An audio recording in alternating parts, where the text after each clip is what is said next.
नमस्कार। India debate में आप सबका स्वागत है। मैं हूं आशुतोष पाठक।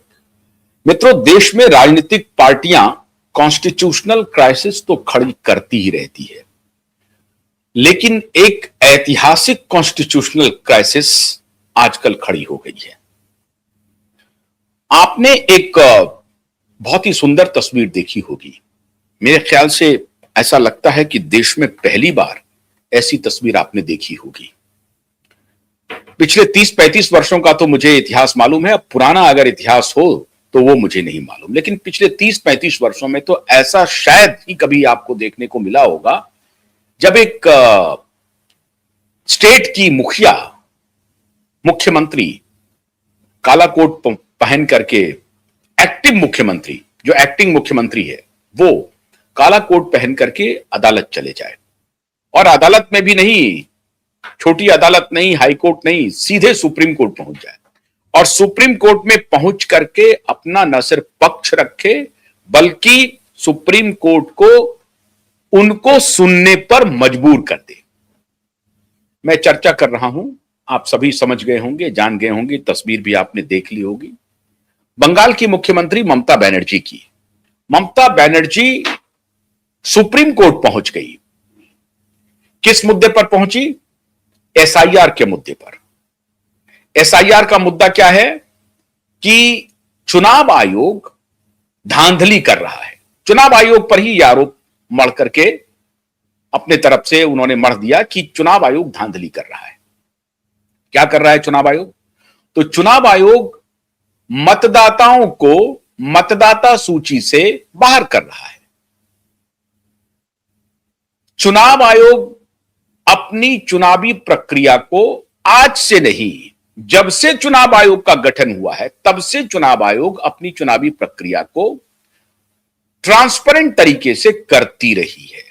आपको अगर सवाल उठाना है तो आप सवाल बोनाफाइड तरीके से उठा सकते हैं, लेकिन चुनाव आयोग को उन चुनावी प्रक्रिया को लागू करने से आप रोक नहीं सकते। और चुनाव आयोग एक कॉन्स्टिट्यूशनल बॉडी है, वो कोई गैर असंवैधानिक कोई काम करे, गैर संवैधानिक कोई काम करे, अगर वो ऐसा करेगी तो स्वयं चुनाव आयोग प्रश्न के घेरे में होगा और चुनाव आयोग पर कार्रवाई भी हो सकती है, कॉन्स्टिट्यूशनल बॉडी होने के बाद भी। अगर वो इस तरह से सरे राह सरे दिन जो आरोप ममता बनर्जी लगा रही हैं, ऐसा अगर कर रही है चुनाव आयोग, तो आप समझिए कि फिर तो डेमोक्रेसी का कोई मतलब नहीं है। ममता बनर्जी यही कह रही हैं। स्पेशल इंटेंसिव रिवीजन एसआईआर को लेकर के ममता बनर्जी कह रही हैं कि चुनाव आयोग एसआईआर में, स्पेशल इंटेंसिव रिवीजन में भारी भारी गड़बड़ी कर रही है। क्या गड़बड़ी कर रही है? तो जो बोनाफाइड मतदाता हैं उनके नाम को हटा रही है, ऐसा चुनाव आयोग कर रही है। असल में खेल बहुत गहरा है। खेल है 1,26,00,000 मतदाताओं की, जिनके बारे में कहा जा रहा है कि सीरियस डिस्क्रिपेंसीज हैं, उनमें कई सारी गड़बड़ियां पाई गई हैं, उसको दुरुस्त करने का काम चुनाव आयोग कर रही है। 50-55 लाख के करीब गड़बड़ मतदाताओं को चुनाव रोल से, जो इलेक्टोरल रोल है, उससे चुनाव आयोग बाहर कर चुका है। कितना? 55 लाख से अधिक। अब आप कल्पना कीजिए, 55 लाख वोटर फर्जी हैं, फर्जी नहीं भी हैं मान लीजिए, तो जो वोटर है उनका हो सकता है कि डुप्लीकेशन हो रहा है, वो मतदाता किसी अन्य स्टेट में है, या उस मतदाता के का स्वर्गवास हो गया है, या वो मतदाता कहीं पलायन कर गया है। बहुत सारी डिस्क्रिपेंसीज है। मतलब अब वो मतदाता जिनका नाम इलेक्टोरल रोल में है, वो लगभग 55 लाख मतदाता मतदान के लिए बोनाफाइड नहीं है बंगाल में, इसलिए उनके नाम को इलेक्टोरल रोल से हटाया गया है। और जिस जिस नाम को रखा गया है उस नाम पर सरकार सत्यापन नहीं कर सकती है, यह नहीं कह सकती है कि यह चुनाव आयोग ने गलत नाम को रिमूव किया है। तो सरकार फंस गई है। अभी पूरा वृत्तांत बताता हूं कि कैसे कैसे दिन में तारे नजर आने लगे हैं। 1,26,00,000 जो मतदाता हैं, उनके जो सीरियस डिस्क्रिपेंसीज हैं और ये स्पेशल इंटेंसिव रिवीजन में वो पकड़ा गया है, उसको ही चुनाव आयोग दुरुस्त करना चाहता है। इसी को लेकर के गाउन पहन करके ममता बनर्जी पहुंच गई थी सुप्रीम कोर्ट, दलील देना शुरू किया। पहले चुनाव आयोग ने कहा कि आपके अधिकारी हैं, आपका स्टेट है, हमको अपना दफ्तर खोलने दीजिए, अपने अधिकारी दीजिए, जो आप अधिकारी देना चाहते हैं दीजिए, हम उनसे ही एसआईआर का रिवीजन करवा लेंगे, उसको ठीक करवा लेंगे।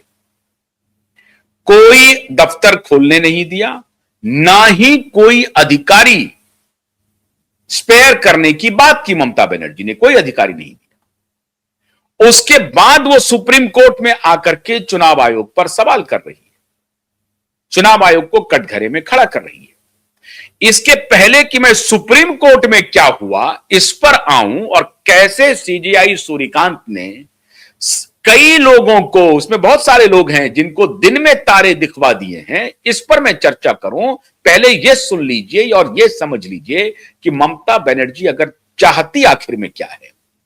ममता बनर्जी इसलिए परेशान हैं क्योंकि पिछले विधानसभा में लगभग 166-67 के आसपास कॉन्स्टिट्यूएंसी ऐसी है जिसमें बीजेपी और टीएमसी के बीच में, क्योंकि कांग्रेस पार्टी तो वहां खत्म हो गई है, कहीं न 3 में है न 13 में है, कांग्रेस का संगठन भी कहीं नहीं है।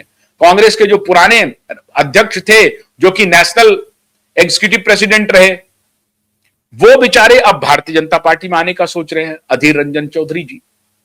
तो वहां तो कांग्रेस की हालत बहुत खराब है, बहुत बुरी है, और अधीर रंजन चौधरी इंतजार कर रहे हैं बीजेपी के सिग्नल का कि वो कब वो पासा पलटे। अभी उनकी मुख्यमंत्री प्रधानमंत्री जी से मुलाकात हो चुकी है ऑलरेडी दिल्ली में, और इसी वक्त से कयास लगाए जा रहे हैं। सोचिए, जो एग्जीक्यूटिव प्रेसिडेंट रह चुके हैं, लीडर ऑफ अपोजिशन रह चुके हैं, सब कुछ रह चुके हैं, लीडर ऑफ अपोजिशन रह चुके हैं लोकसभा में, माफ कीजिएगा, वो अधीर रंजन चौधरी, और बंगाल के वो प्रेसिडेंट रह चुके हैं, वो अधीर रंजन चौधरी कांग्रेस छोड़ करके भारतीय जनता पार्टी का दामन थामना चाह रहे हैं। तो कांग्रेस की स्थिति आप समझ सकते हैं वहां क्या है। बीजेपी और टीएमसी के बीच में जो जीत हार का अंतर है इतने सीटों पर, वो लगभग 20 से 25 हजार वोटों का है, और उसमें से 102 सीट पे टीएमसी की विजय हुई पिछले चुनाव में।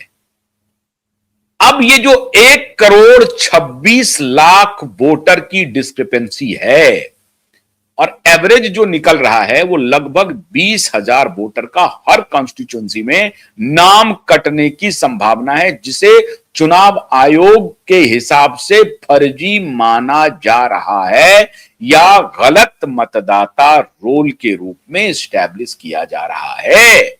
अभी वो हुआ नहीं है, अभी तो उसकी जांच ही होनी है। अब इस जांच नहीं होने देने के लिए ममता बनर्जी हर तरह से अड़ंगे लगा रही है। अब वहां का खेल ही यही है साहब, फर्जी वोटर बनाओ, फर्जी मतदाता बनाओ, उसको लोभ दो, लालच दो और अपने पक्ष में मतदान करवाओ। ये आज से नहीं हो रहा है।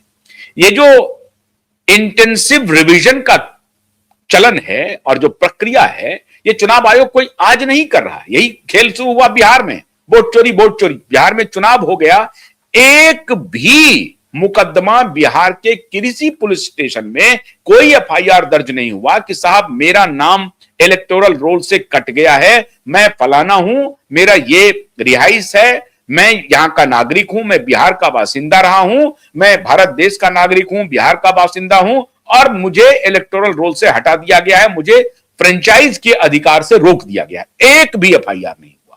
लेकिन शोर कितना मचा, वोट चोरी, वोट चोरी, वोट चोरी। अब वो वोट चोरी का मुद्दा खत्म हो गया, वो तभी तक था। अब राहुल गांधी वोट चोरी की चर्चा नहीं कर रहे हैं, अब किसी और मुद्दे पर चले आए हैं।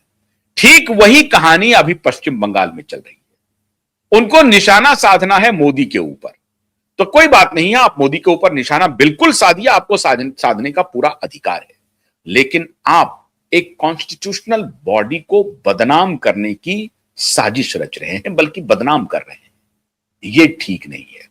तो मामला आया सुप्रीम कोर्ट। वही 19-20 हजार का डर सता रहा है कि हर कॉन्स्टिट्यूंसी में जहां पर इनकी जीत हुई है फर्जी वोटर से, अगर वहां पर 19-20 हजार वोट खिसक गया तो दिन में तारे नजर आने लगेंगे। और दिन में तारे नजर आने देने के लिए सुप्रीम कोर्ट का फैसला आ गया। सुप्रीम कोर्ट ने कह दिया कि भाई 28 फरवरी तक डेडलाइन दिया चुनाव आयोग को और कहा कि 28 फरवरी तक आप इलेक्टोरल रोल को दुरुस्त कीजिए। नंबर 1। नंबर 2, जो सबसे कड़ा फैसला है मित्रों सुप्रीम कोर्ट का, जो आज तक भूतो न भविष्यति हुआ है,